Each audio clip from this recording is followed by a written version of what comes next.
Mail merge is one of the most predominantly used features of Word, and it basically involves working with two documents, a master document and a data source. The master document can be a letter, memo, postcard, invitation, labels, or any other document type. It contains static or fixed data as well as mail merge fields.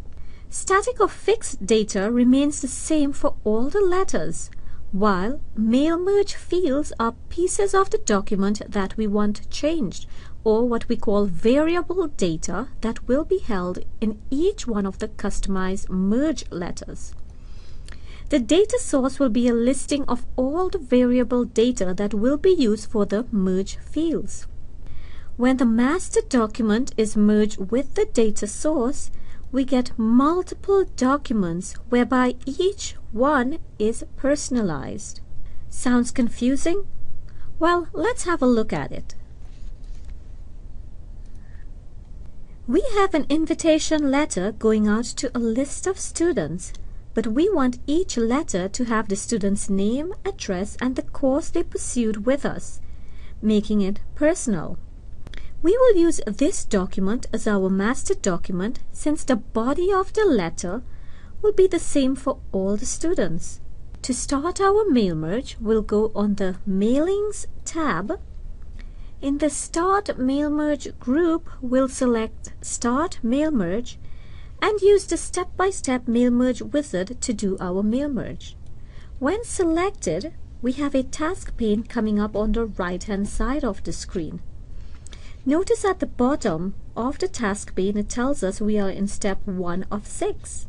Our first step is to select the type of document we are creating. Since we are creating invitation letters, we will leave our option as letters. And down at the bottom of the task pane, we'll click on Next Starting Document. Now step 2 is to select our starting document. Do we want to use the document that we have opened on screen, or would we like to start from a template, or should we start from an existing document? Well, since we already have our master document opened, we will use the current document, and again we'll click on Next, Select Recipients. Step 3 is where we choose our recipients, or should we say the data source. We can use an existing list, or select contacts from Outlook contacts, or type up a new list if we do not have a list existing. The easiest way is to have a list created first and then merge it. So, since we already have our list existing in Excel, let's use an existing list, and now to get our list we'll click on Browse, navigate to where our list is, select it, and click on Open. Because it's an Excel document, we can have multiple sheets. At the moment we only have sheet 1, so we'll select OK. And now we have a preview of our listing.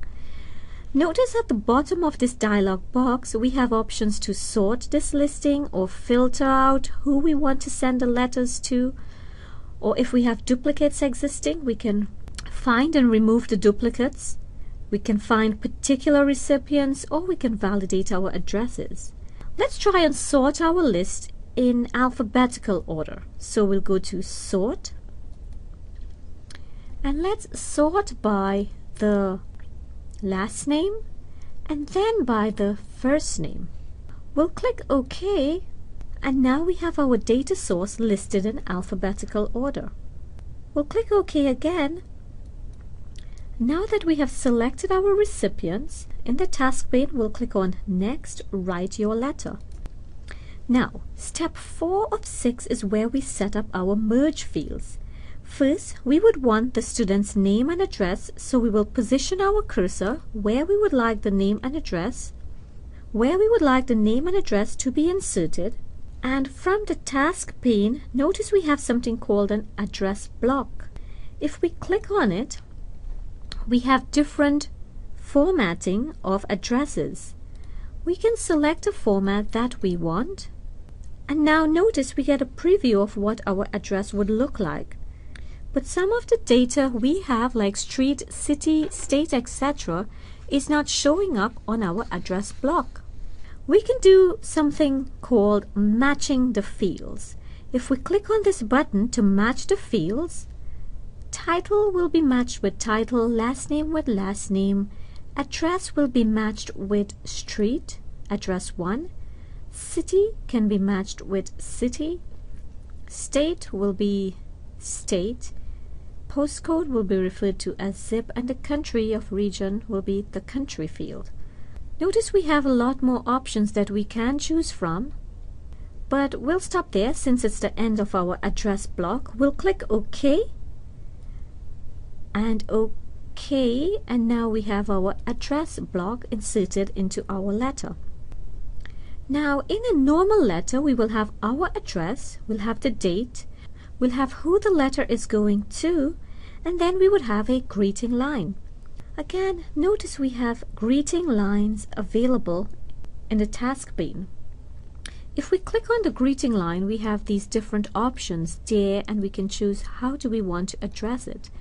Or we could actually do it for ourselves. Suppose we wanted to say dear and we wanted to call the person by their first name. Well, we'll leave a space after dear, and from the task pane we'll go to more items, which gives us a listing of all the fields that we have in our data source. We'll select first name, click on insert, and close the insert merge field box. So it will be there, and again we have our variable data coming into our letter. Now the first line of our letter reads, our records show that you have been a subscriber of Learning Gigi since you registered for the something course last year. We want the name of the course inserted in our letter. So let's highlight all these dots, and to get the name of the course that each student registered for, remember this will vary from letter to letter, we'll again go to more items. We have the course as a field, we'll select it, click on insert and close the merge field box.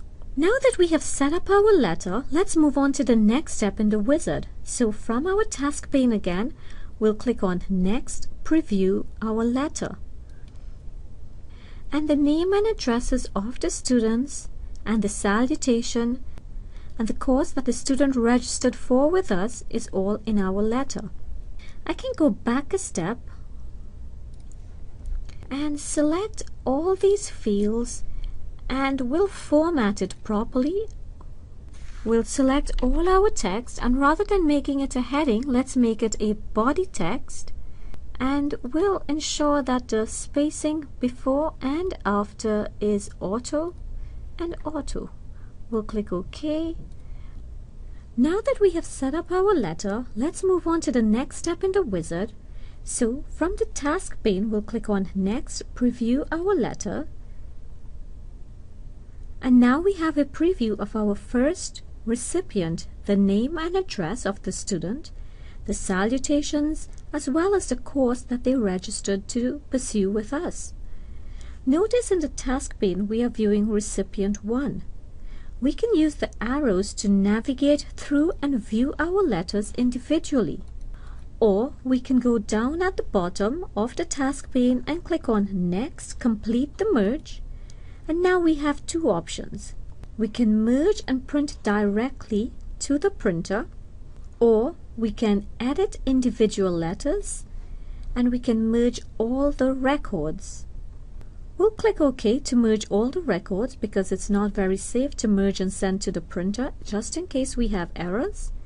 We'll click OK, and now from the one letter that we had when merged with our data source, notice the status bar down at the bottom is telling us we are now seeing 17 letters, each one customized and personalized to a particular student. So we can use this mail merge feature to create many different types of documents. Remember, all we need is the main or master document, be it a letter, a brochure, a card, or even emails. And we also need a data source. The data source must be structured in terms of rows and columns, so a data source file can be anything like a table in Word, or an Excel spreadsheet, or even a database file from Access or any one of your databases that exist.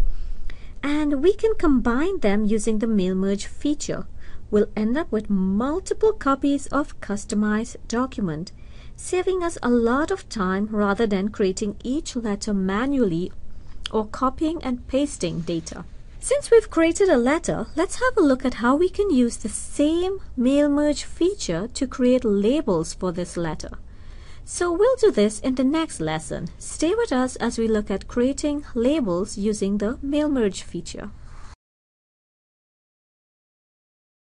Hi, I'm Russell Sauter, Chairman and CEO of Learning GG. We believe with conviction that learning generates growth. That's why we named the company Learning GG.